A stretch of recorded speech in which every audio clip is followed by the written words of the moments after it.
Visualmente el dólar está en todas partes. De hecho, es el epítome de lo que ahora se llama una marca global. Un billete de $20 se reconoce inmediatamente en cualquier parte del mundo. Psicológicamente representa mucho más que una moneda. Se ha convertido en el símbolo universal del enriquecimiento. Piensen en todos los libros y películas con la palabra dólar en su título. Económicamente, el dólar está en el corazón de todo. Para algunos representa la eficacia económica de Estados Unidos, para otros simboliza el imperialismo americano. La fortaleza de la moneda de un país depende de la fortaleza de su economía. Cuando el dólar estornuda, el mundo se resfría.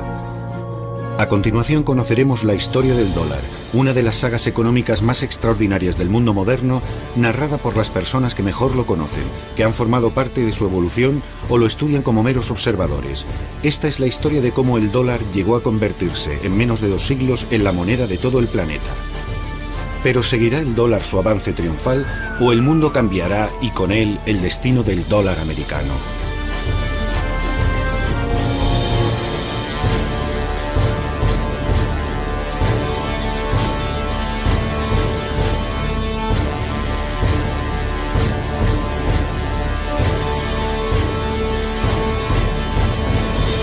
Los grandes símbolos del poder económico de Estados Unidos son Microsoft, General Electric, la Universidad de Harvard y el dólar.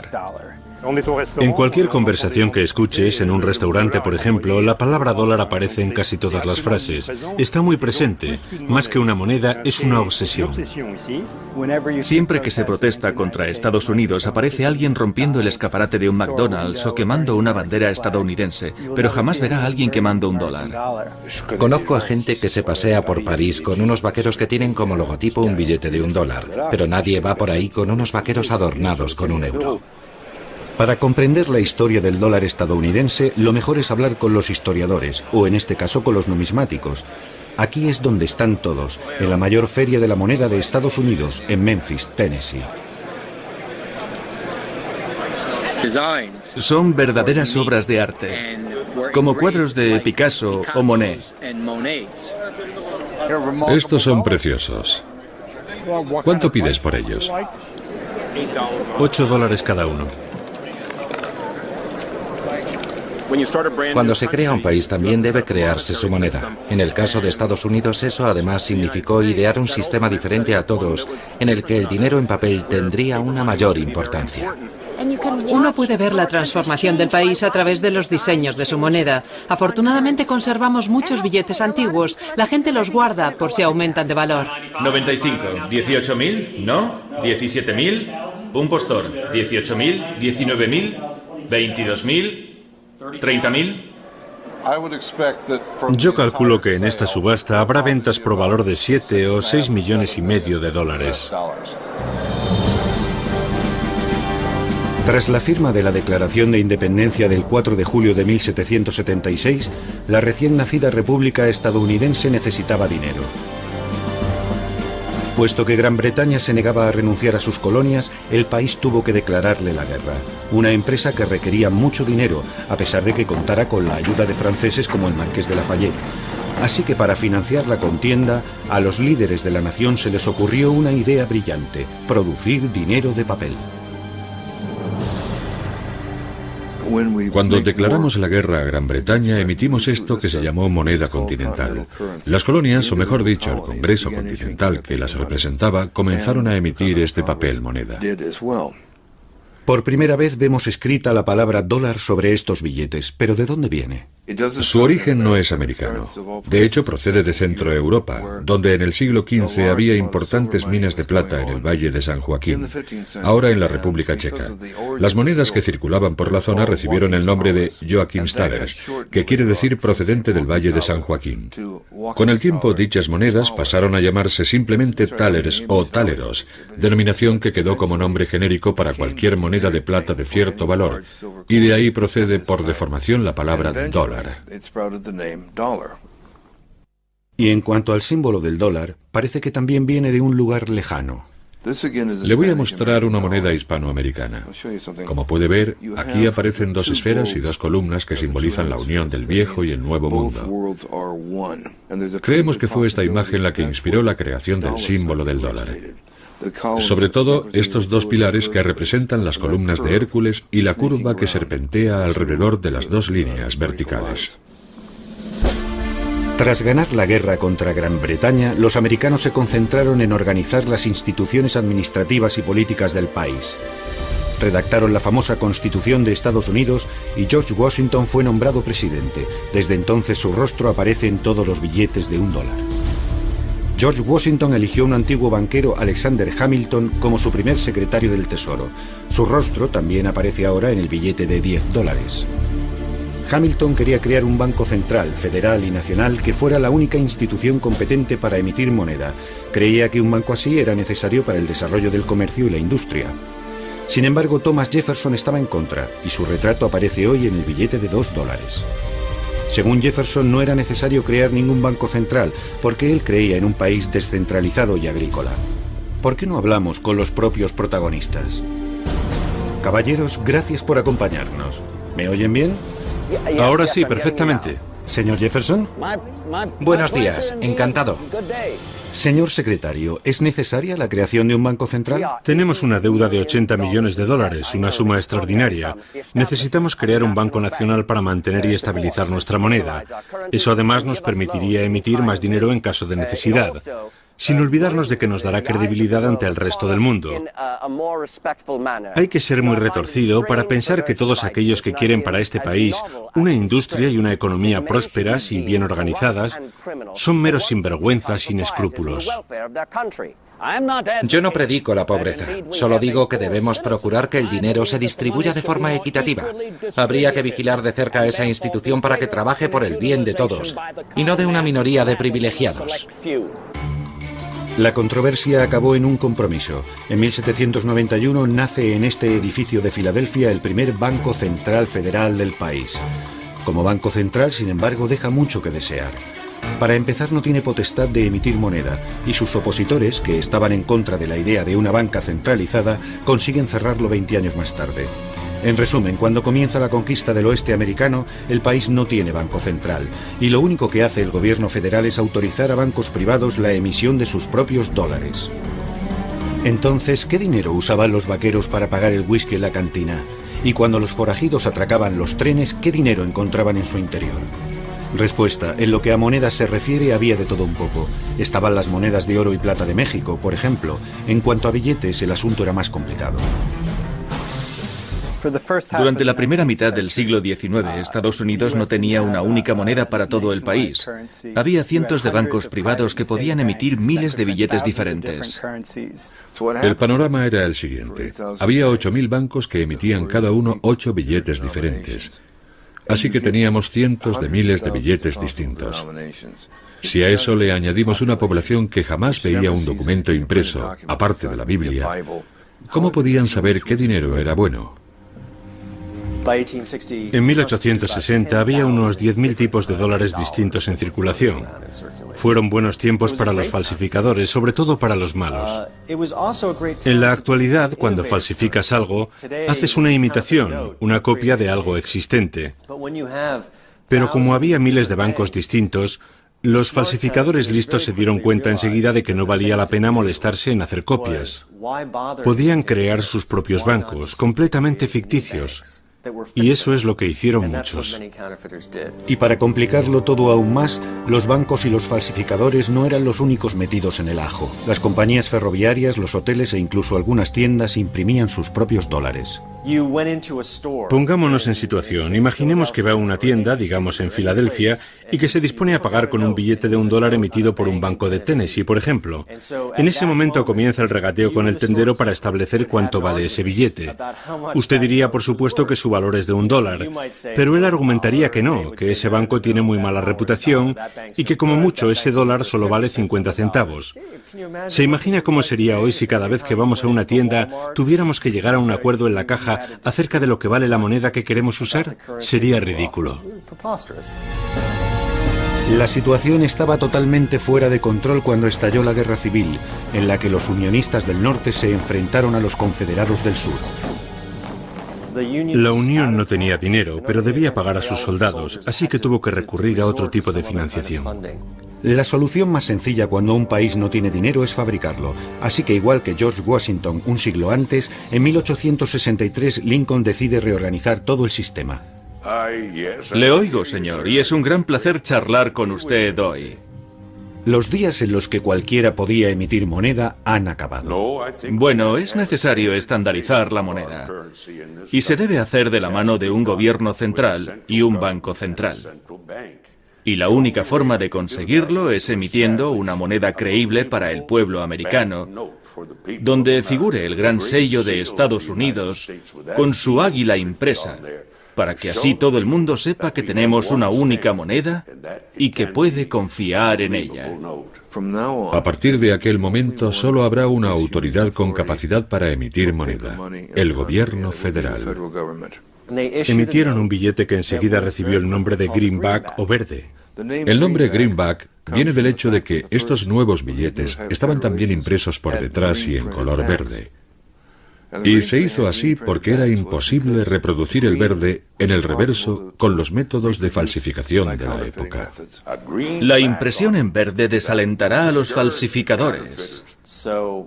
Así que, mientras que en 1849 había 10.000 tipos de billetes distintos, en 1866 solo había un puñado. Abraham Lincoln se convierte así en el padre del dólar tal y como lo conocemos hoy en día. Después de él, todos los dólares repetirán el mismo diseño. Son fascinantes, muy bonitos. Fíjese en la calidad del grabado. Este es mi favorito. No, este es el segundo. Este otro es mi favorito.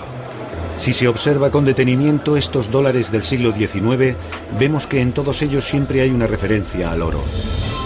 Es lo que se llamaba el patrón oro, y significa que el Banco Central cambiará cualquier billete de dólar por su valor en oro. En otras palabras, el valor total de todos los billetes en circulación jamás deberá exceder el valor de las reservas de oro del banco. Así, al menos en teoría, se evitaría que el gobierno sucumbiese a la tentación de no parar jamás la máquina de hacer dinero. A finales de siglo, Estados Unidos se había convertido en la mayor economía del mundo, superando a China y a todos los países europeos. Sin embargo, el dólar apenas se veía fuera de sus fronteras. La industria crece, la bolsa sube y la gente cada vez pide más dinero prestado para comprar más acciones. El gobierno sigue emitiendo dólares sin tener en cuenta si hay suficientes reservas de oro que respalden esas cantidades. Comienza a formarse lo que hoy en día se llama una burbuja especulativa. Los americanos no se preocupaban por lo que ocurría fuera de sus fronteras, y su política monetaria, que se centraba únicamente en la situación interna, alteraba cada vez más la circulación de capital, lo que a su vez afectaba negativamente a la libra esterlina, que por el momento era la moneda dominante. Así que la política monetaria de Estados Unidos tuvo repercusiones negativas, y al final todo esto desembocó en la Gran Depresión. La burbuja especulativa explota el miércoles 24 de octubre de 1929. La bolsa se desploma. La gente corre a los bancos para cambiar sus dólares por oro. Después de todo, están en su derecho, lo pone en los billetes. Naturalmente, los bancos no pueden pagar a todo el mundo y tienen que cerrar. En solo unas semanas el país se sume en el caos económico. Ha comenzado la Gran Depresión. Millones de ciudadanos perderán su trabajo. Si se deja a los inversores y financieros solos, si se deja que hagan lo que quieran, siempre se van a los extremos. Y en la década de 1930 el sistema financiero se viene abajo por completo. La gente ha sabido adaptarse a la actual situación de crisis con estos dólares de fabricación casera. Están diseñados para resistir la inflación, con la garantía de que durarán mucho tiempo. Por extraño que parezca, este dólar es aceptado en los comercios del barrio. En Nueva York, el sistema de trueque experimenta un nuevo auge. En 1933 la situación parece mejorar un poco cuando el demócrata Franklin Roosevelt resulta elegido presidente de Estados Unidos. La máquina económica comienza a funcionar de nuevo. Ese mismo año, sin embargo, otro líder también fue elegido por su pueblo, Adolf Hitler, en Alemania. Cuando la guerra termina, los vencedores deben reconstruir el mundo. En 1945 crean las Naciones Unidas y para ocuparse de los asuntos económicos se reúnen en Bretton Woods. En 1944, un limitado número de personas se reunió en una pequeña ciudad de la costa este de Estados Unidos con la idea de que las prácticas económicas, las guerras de las monedas, contribuyeron en gran medida al estallido de la Segunda Guerra Mundial. Así que para evitar que algo así se repitiera, se estableció una especie de Naciones Unidas financieras. Se decidió, como una de las consecuencias de la guerra, que a partir de ese momento, la moneda de referencia en el sistema financiero global sería el dólar. Las monedas más potentes habían desaparecido debido a la guerra y todo el mundo debía dinero a Estados Unidos porque era el país que estaba financiando la reconstrucción de Europa. La libra esterlina estaba muerta, o casi. El franco francés igual. 44 países firmaron aquel acuerdo, prácticamente todos los países de más peso en el mundo libre. La Unión Soviética participó como invitado, pero al final decidió no firmar. Aquello fue un hecho sin precedentes. Bretton Woods establece lo que se denomina un sistema de cambios fijos. El valor del dólar se fija en $35 por onza de oro. El gobierno de Estados Unidos se compromete a cambiar una onza de oro a cualquier banco central que le presente $35. El cambio de otras monedas también se fija de forma más o menos permanente con relación al dólar. Al convertirse en moneda de cambio internacional, el dólar adquiere el estatus de moneda de monedas. Y ser el país que emite la moneda que usan otros países es un gran privilegio, porque permite a Estados Unidos tener un gran déficit en su balanza de pagos. ¿Cómo financia ese déficit? Como todos los países, con su propia moneda. Pero cuando ese dinero se acaba, los demás países tienen que financiarlo con dólares, con oro, con lo que tengan. Y cuando eso también se acaba, entonces se ven forzados a poner límites a ese déficit. Todos los países cuentan con esta especie de mecanismo que limita el déficit cuando ya no pueden responder de él, excepto Estados Unidos, porque financia todo su déficit con su propio dinero.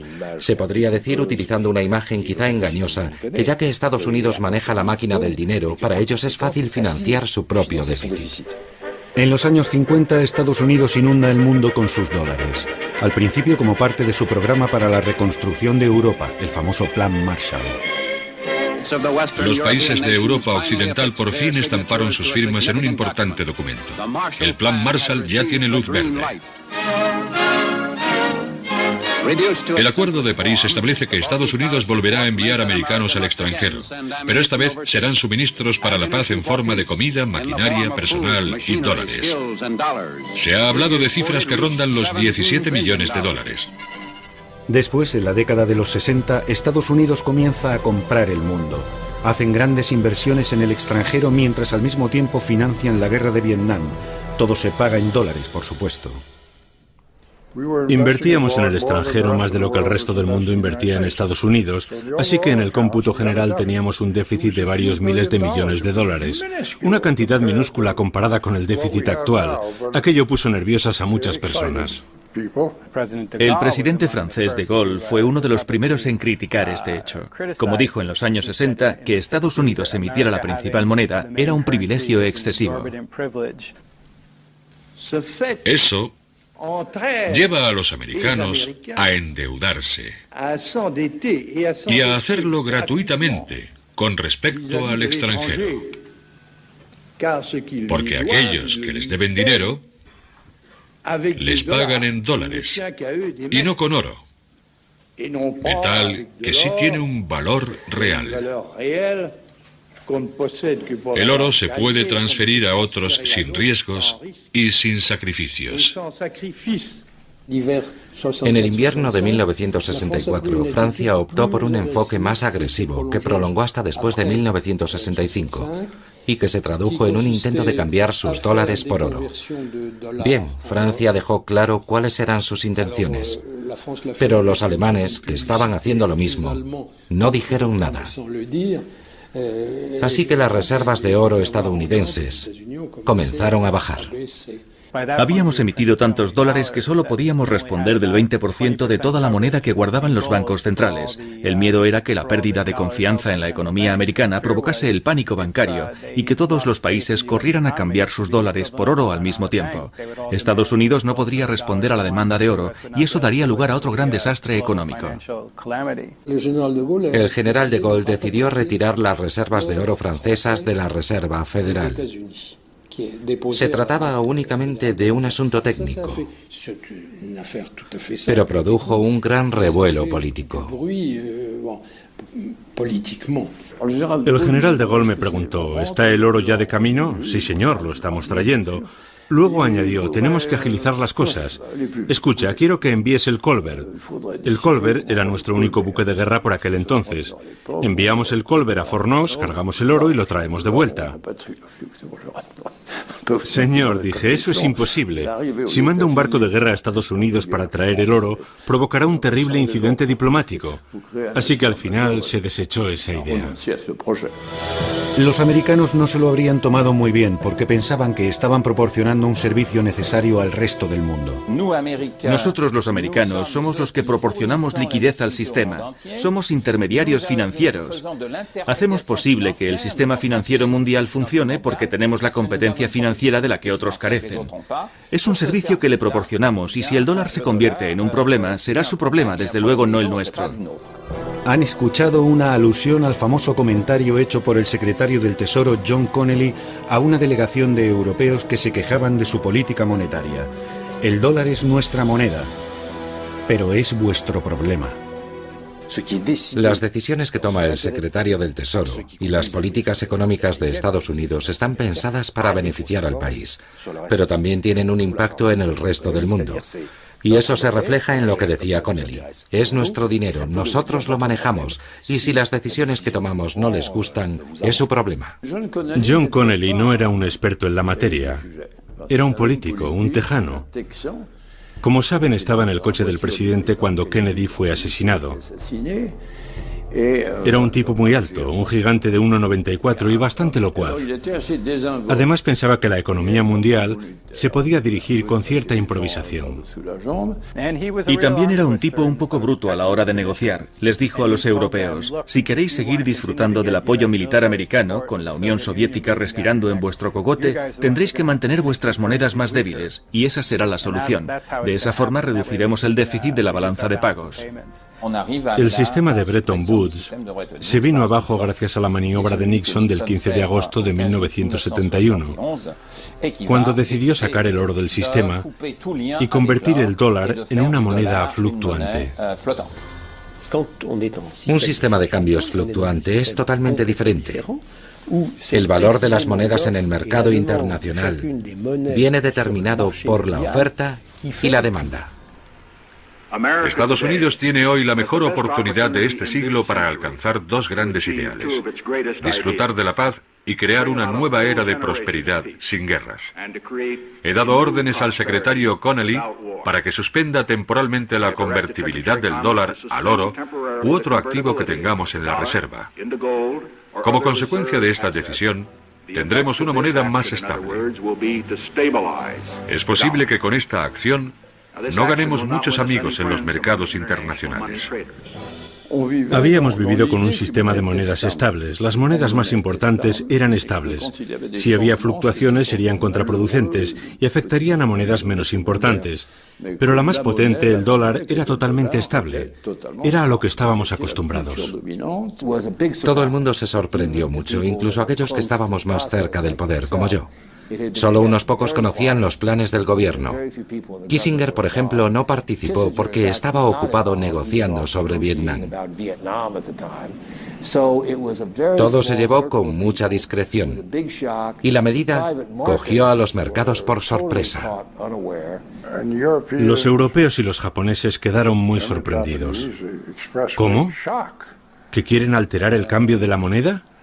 Bueno, ¿de qué estamos hablando? ¿De un 2%? ¿Qué va? Dije, nada de un 2%. Estamos hablando de un 10 o un 15%. Y así acaba todo. El mundo de cambios fijos se convierte en algo del pasado. A partir de aquel momento, el valor del dólar cambiará cada mañana, y no poco. Imaginemos las fluctuaciones del dólar desde 1971 como un viaje en una montaña rusa. Las cimas y los valles de nuestra montaña rusa virtual reproducen las subidas y bajadas en la cotización del dólar. Abróchense los cinturones, agárrense fuerte porque va a ser un viaje movidito. Comienza bien, sin mucho desnivel. Es la época de los cambios fijos. El valor del dólar es estable. Llegamos a principios de los 70 y allá vamos. La primera devaluación del 12%. Una ligera subida, el final de su convertibilidad y cuidado, de repente cae un 25%. El presidente Carter nombra a Paul Volcker como presidente de la Reserva Federal. Sube el tipo de interés a más del 20%. El valor del dólar comienza a aumentar un 25, un 50, un 100, un 150, un 200%. Es demasiado caro para todos. Hay que devaluar la moneda. Ese es el objetivo del Acuerdo del Plaza de 1985. Durante 2 años el dólar sigue cayendo, pero está demasiado bajo. Hay que revertir esa tendencia. En 1987 las mayores potencias firman los acuerdos del Louvre en París con el objetivo de estabilizar de nuevo el dólar, y funciona bastante bien durante los siguientes 10 años. Después llega la administración Clinton, que vuelve a subir su cotización hasta el 11 de septiembre de 2001, cuando la guerra de Irak y los bajos tipos de interés hacen que disminuya su valor. Intentemos explicar cómo se produjo uno de estos picos, por ejemplo el más alto. Corre el año 1979. La economía estadounidense no está muy boyante. El dólar se encuentra en su cotización más baja y la inflación bate récords con un aumento de los precios del 15%. El presidente Carter llama a este hombre, Paul Volcker, para que se ocupe de la Reserva Federal. Su misión, frenar la inflación. Paul Volcker llegó en una época horrible, a principios de los años 80, un periodo en el que muchos bancos centrales no conseguían acabar con la inflación. Subían los tipos de interés hasta llegar a un punto determinado y conseguían que la inflación bajara algo, pero luego volvía a subir. Era como cuando un médico te receta antibióticos, pero no te da los suficientes o te los tomas durante menos tiempo del indicado. Y justo cuando parece que todo está resuelto, la enfermedad resurge con más fuerza y entonces necesitas una dosis mayor de medicinas. La Reserva Federal tuvo que subir los tipos de interés hasta lo que Helmut Schmidt llamó el nivel más alto desde Jesucristo. Los bancos centrales tienen una gran arma para acabar con la inflación, y es el tipo de interés, el interés al que se presta el dinero en un país determinado. Los bajos tipos de interés estimulan la economía, pero también producen inflación. Por otro lado, cuando los tipos de interés son muy altos, la economía se lentifica y la inflación disminuye. El truco está en encontrar la medida justa. Por aquella época había una inflación bastante alta. Así que mi prioridad era frenar la inflación. Pero para conseguirlo, también había que hacer algo con respecto a la debilidad del dólar. De modo que desde 1981 hasta 1985, el dólar sube de forma constante mientras la inflación baja y la economía se lentifica cada vez más. Mientras tanto, la población sufre. Nadie puede hacer frente a unos tipos de interés del 20%. Los constructores estaban particularmente molestos, sobre todo porque el periodo anterior había sido bastante bueno para ellos. Así que, medio en broma, medio en serio, comenzaron a mandarme ladrillos a mi oficina. La gente le culpaba de sus problemas. Le paraban por la calle, le ponían un dedo en el pecho y le decían: «Usted es el culpable de que mi padre haya perdido su trabajo». O «Por su culpa no podemos vender nuestra casa». En 1984 el dólar está tan alto que los gobiernos deciden que ha llegado el momento de intervenir. Se organiza una cumbre internacional en el Hotel Plaza en Nueva York. Para los europeos la moneda estadounidense resultaba demasiado cara. No podían pagar en dólares las zapatillas Nike, los tractores Caterpillar o simplemente los barriles de petróleo. Todos esos productos eran demasiado caros.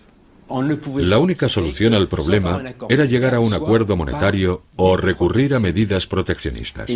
Y ante la amenaza de un resurgimiento del proteccionismo, los estadounidenses se dieron cuenta de que tenían que llegar a un acuerdo con los demás países. Entonces la comunidad internacional decidió debilitar el dólar.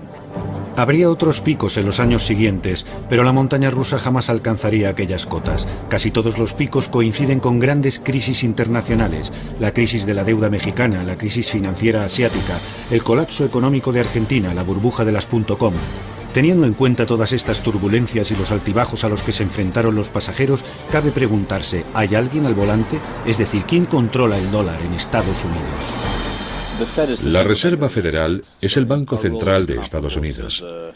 Y nuestro objetivo es comparable al del Banco Central Europeo o el Banco de Francia antes del euro, por ejemplo. Nuestro trabajo es favorecer la estabilidad de los precios y un crecimiento sostenible de la economía, además de mantener el sistema financiero lo más estable posible. El sistema de reserva federal está compuesto por 12 bancos, cuyos accionistas son los sucesores de aquellos grandes bancos locales del siglo XIX que recibieron permiso para emitir sus propios dólares. Esto convierte al Fed en algo singular, porque es prácticamente el único banco central del mundo que no es público, sino privado. Los bancos del sistema de la Reserva Federal, como este de Nueva York, están en manos de los bancos comerciales. Son propiedad de los miembros del sistema de la Reserva Federal. Pero debido a su organización, el gobierno es muy estricto y vigila su funcionamiento muy de cerca. El término que se utiliza es algo técnico, pero se podría decir que somos instrumentos del gobierno federal. Aunque seamos empresas privadas, el gobierno supervisa nuestro funcionamiento. Para producir billetes, el Fed tiene su propia impresora, la Oficina de Grabado e Impresión en Washington, que es una agencia gubernamental. Emitimos unos 8.000 millones de billetes al año, lo que supone unos 750 millones al día. Este lugar es tan importante para los estadounidenses que hay una pasarela desde donde los visitantes pueden ver toda la zona de impresión. En cuanto a las máquinas, no parecen muy nuevas. Algo que no nos sorprende dado que el dólar no ha cambiado de tamaño ni color desde 1929.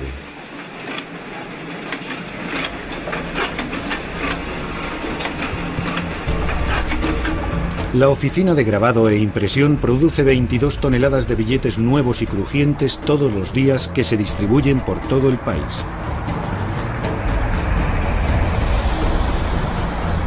En Estados Unidos se usan mucho los billetes y el dinero en general. De hecho, 1 de cada 10 dólares es un billete real y palpable. Los otros 9 son solo números que bailan en los ordenadores de los bancos. Puede que 1 de cada 10 no parezca mucho, pero es el doble de la cantidad en circulación de libras esterlinas, yenes japoneses o euros, cuyos billetes nunca han supuesto más del 5% del total del dinero del país. Es más, al contrario de lo que cabría pensar, el número de billetes en circulación no se reduce, sino que aumenta, a pesar de la llegada de las tarjetas de crédito.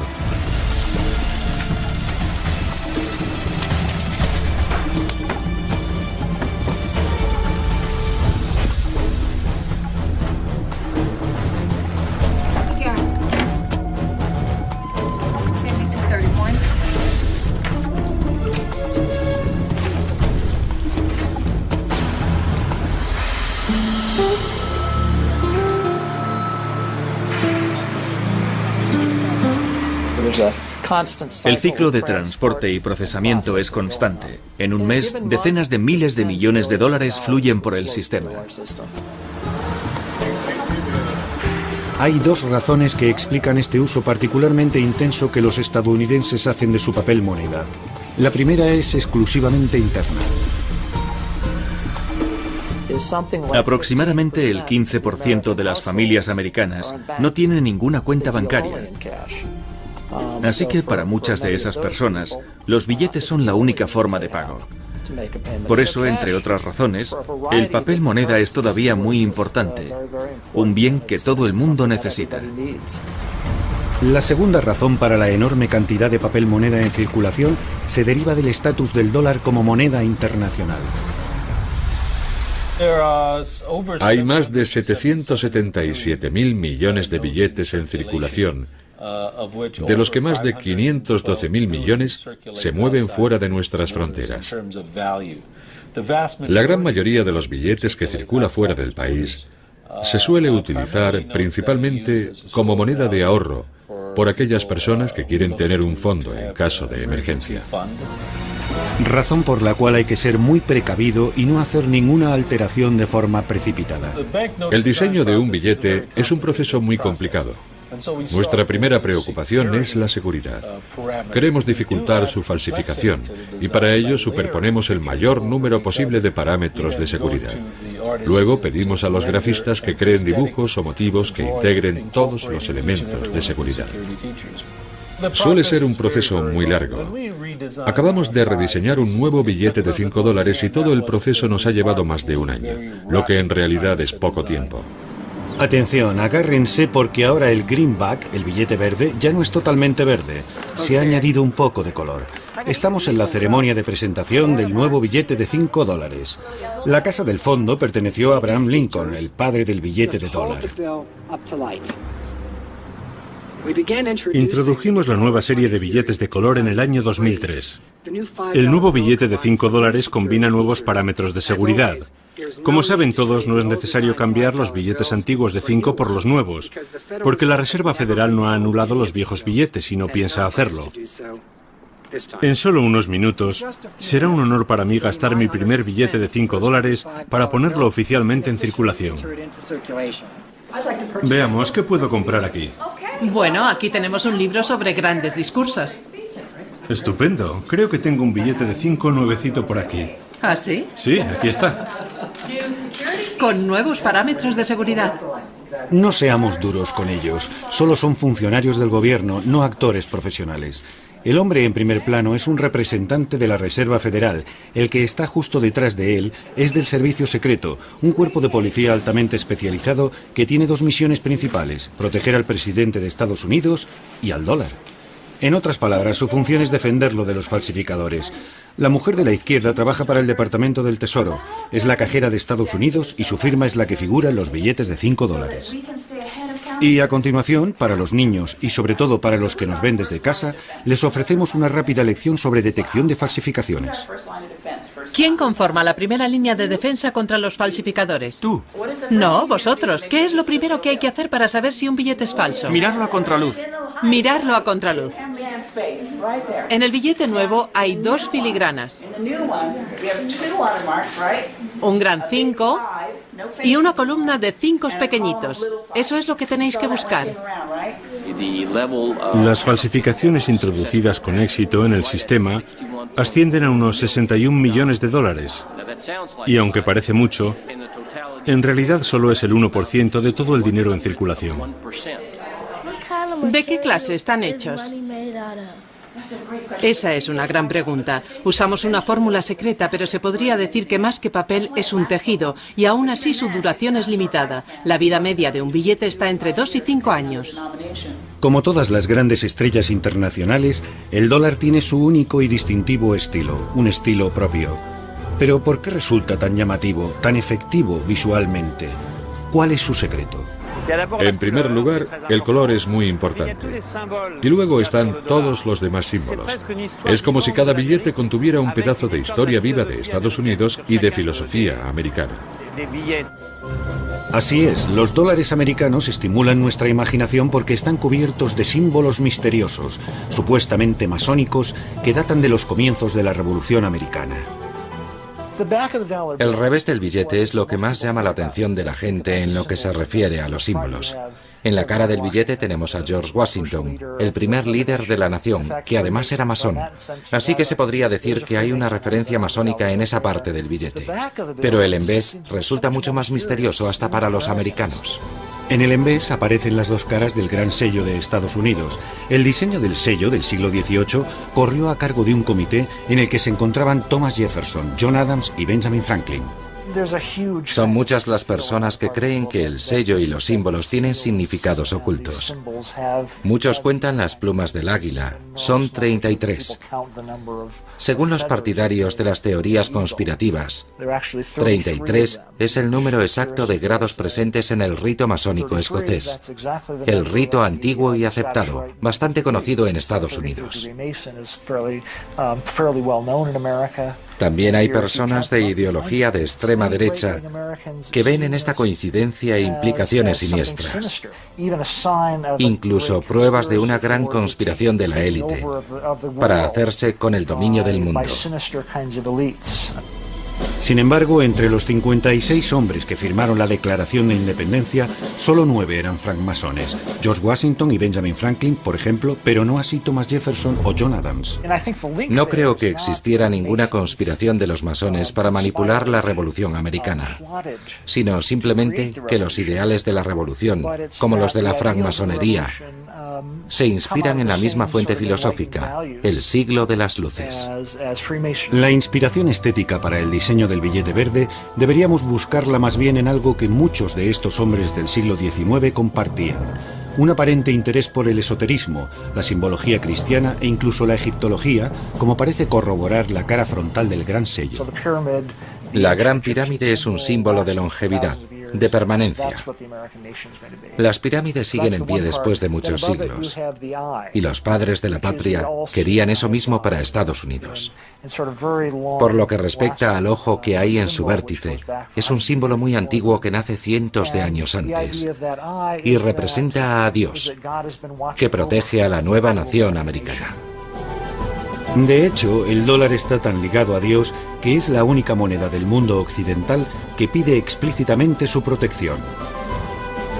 En ella aparece el famoso lema "In God we trust", en Dios confiamos, que tanto intriga a los extranjeros. El pueblo americano siempre ha sido muy religioso. Es una realidad que todos los gobiernos han tenido siempre en cuenta. En 1861, cuando estalló la Guerra Civil, un pastor de Pensilvania escribió una carta que luego se hizo muy famosa al secretario del Tesoro, un hombre llamado Simon Chase. En ella decía más o menos: oiga, el país está enzarzado en una terrible guerra fratricida. Es evidente que necesitamos ayuda de la divina providencia. Necesitamos la ayuda de Dios, de modo que le pidió que apareciera el nombre de Dios en alguna parte. El secretario del Tesoro encargó a un funcionario que escribiera varios lemas, aunque ninguno de ellos era el actual. Se los mandó a Chase y este, después de estudiarlos, propuso el que acabaría inscribiéndose en los billetes: "En Dios confiamos". A finales de la década de 1930 comenzó a aparecer en todas las monedas estadounidenses, y en 1957 también estaba en el papel moneda. Primero en el billete de $5 y más tarde en todos. Así que ahora, algo más de 50 años desde que apareciera por primera vez en los billetes, no solo está en todas las monedas y en todo el papel moneda, sino que además es el lema de la nación. Como nosotros solemos decir, solo nos fiamos de Dios. Los demás deben pagar en efectivo. El verdadero dólar, sin embargo, el que tiene mayor influencia, no es el billete verde. El verdadero dólar es el electrónico, el que solo existe virtualmente en los ordenadores de los bancos y se puede transferir de forma instantánea a cualquier lugar del planeta desde salas como esta. Estos ordenadores se usan solo para comprar y vender dólares las 24 horas del día, los 7 días de la semana, en nombre de grandes empresas, instituciones financieras, inversores o meros especuladores. Ahora están a 45. Entonces, ¿doy la orden? Tengo 2 peticiones de venta a 50. Sí, el petróleo ha alcanzado su límite. Es increíble cómo la gente está a la caza del euro. ¿Quiere recoger beneficios? Está bien, entonces intervendré si la cotización llega a 75. Lo retendré hasta las 3. Adiós. Esos botones con comprar y vender escritos encima son los que determinan el precio del dólar. El trabajo de un agente de bolsa es apretar o no uno de estos botones. Pero ¿cómo se toma esta decisión? Lo importante aquí son las diferencias de tipos de interés entre los países. Eso es lo que atrae al capital. Por eso el dinero sale o entra de los países. Así que lo que buscamos son indicaciones de que el tipo de interés va a cambiar. ¿Y cuál será la diferencia entre los tipos europeos y los americanos, por ejemplo? Ese es el principio básico. Hoy, sin embargo, el mercado de divisas ha crecido hasta alcanzar tales proporciones que todos los días se compran y se venden entre 2 y 3 billones de dólares en todo el planeta.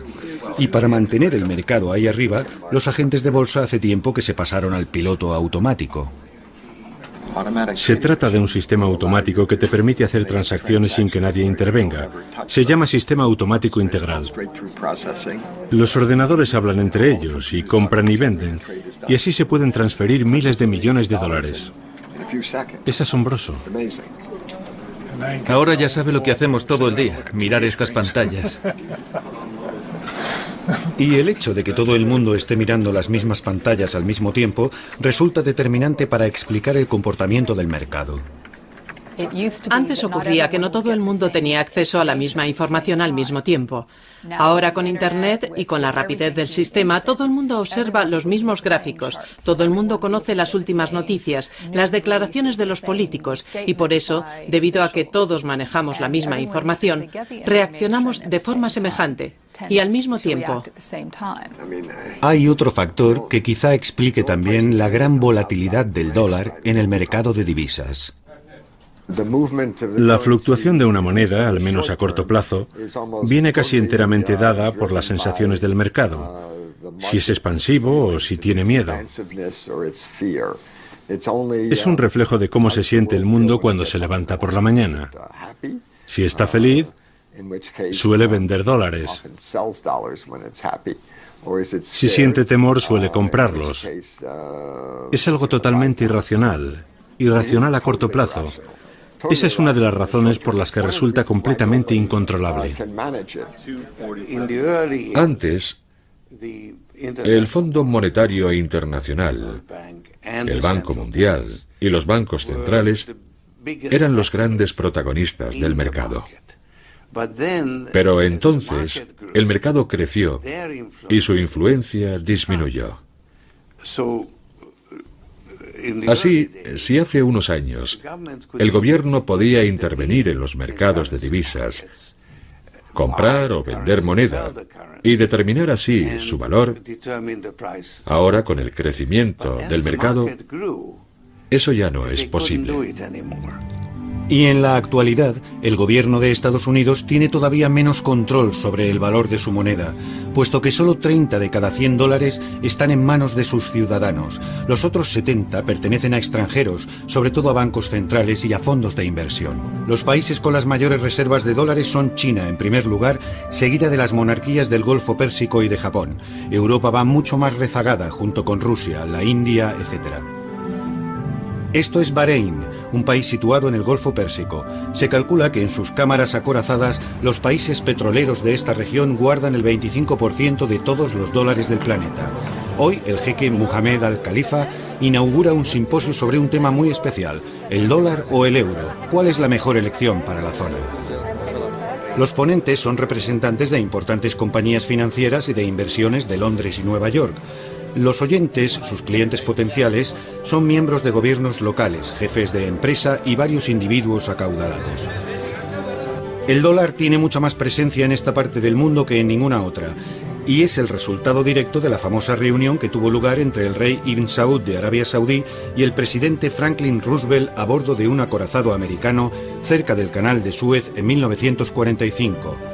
Ya fuera una negociación entre socios o puro imperialismo, el resultado fue un acuerdo según el cual Estados Unidos protegería la península arábiga a cambio de tener acceso al petróleo saudí.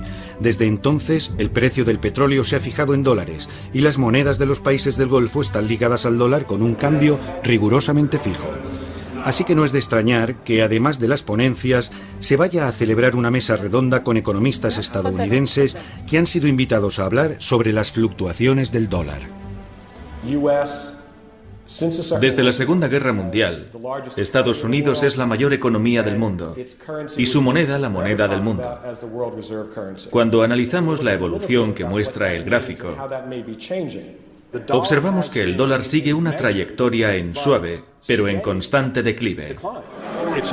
Es un mercado tan grande que nadie lo puede controlar. Es un mercado mundial, sobre todo ahora. No sabemos si Qatar, Bahrein, los Emiratos Árabes Unidos mantendrán sus monedas vinculadas al dólar o si buscarán otras divisas. Esa es la gran cuestión. Es muy difícil. Hemos perdido casi el 40% del valor de nuestra moneda. Muchas gracias. Gracias a usted. Son muchos los que ya se preocupan. ¿Qué le pasa al dólar? Los gobiernos de la región del Golfo van a tener que tomar muchas decisiones importantes en los meses que se avecinan. Kuwait, como ya hemos visto, ha desvinculado su moneda del dólar. Y es posible que los demás países sigan su ejemplo.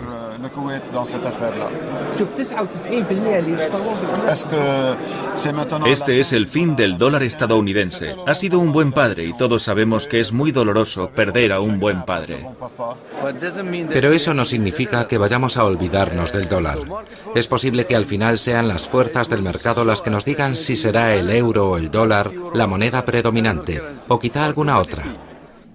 Los europeos y el mundo han estado obsesionados con el dólar durante los últimos 100 años por una razón muy simple.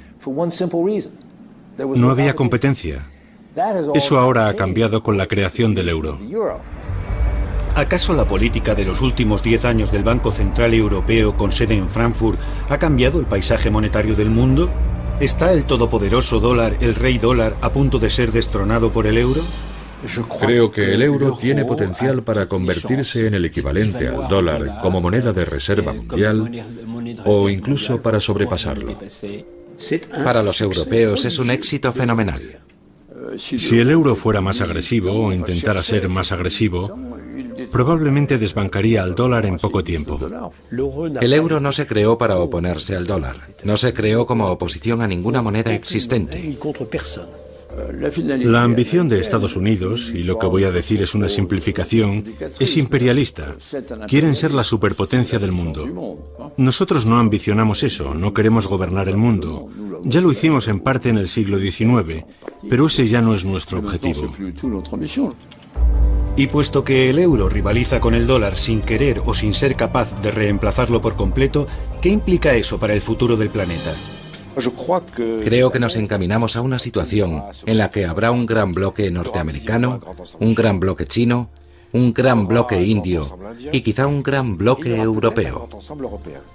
Y creo que con el tiempo es posible que el sistema evolucione hasta un punto en el que la función del dólar sea menos excepcional.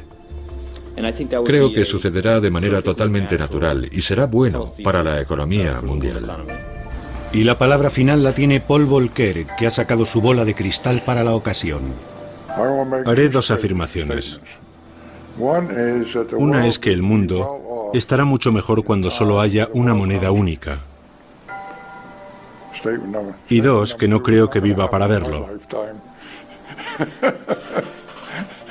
Ni siquiera creo que lo vea usted.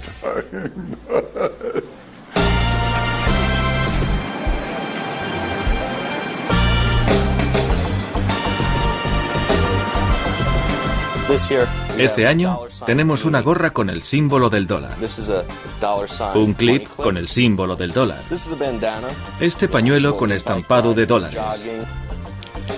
En Estados Unidos estamos tan obsesionados con el dólar, estamos tan obsesionados con el dinero, que nos lo ponemos encima.